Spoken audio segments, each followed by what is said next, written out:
CNN Breaking News. Welcome to our viewers here in the United States and around the world. I'm Wolf Blitzer in the Situation Room, and we're following breaking news.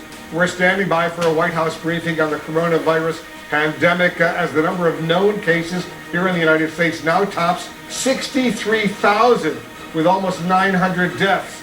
And with at least 185 new deaths reported so far today, this is the single deadliest day in the United States since the pandemic arrived. Worldwide, there are almost 459,000 reported cases and more than 20,000 deaths. New York officials are increasingly worried about the number of hospital beds available as cases there soar. The governor, Andrew Cuomo, says the state has 53,000 beds, but expects to need 140,000 as the pandemic peaks there. But he also says there's evidence suggesting that social distancing is helping slow the spread of the virus in New York. The World Health Organization is saying there's still time for the country to, quote, turn it around and avoid becoming the next global coronavirus epicenter.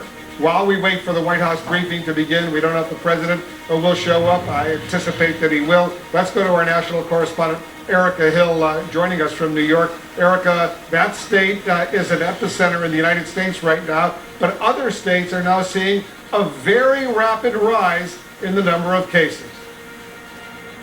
Yeah, well, that's absolutely right. We should point out the World Health Organization a short time ago warning of a significant shortage of critical supplies, and that is what we are hearing from Governor Andrew Cuomo here in New York, saying the single greatest need in this state is still ventilators, hospital beds as well, as you mentioned, but it is not just New York that is facing these critical needs. A virus that once seemed distant, hitting closer to home with each passing day. The vast majority of people in our state who have tested positive so far are in their 40s. And we have children as young as 10 months old who have the virus. In Alabama, Emery Grace, just a month old, is now isolated as a precaution after a nurse in the NICU where the baby has been since birth tested positive.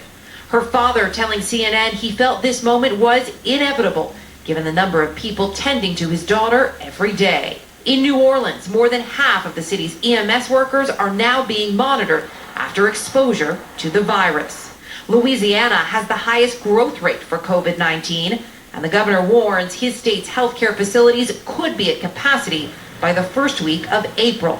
Michigan, one of several states facing a shortage of critical supplies.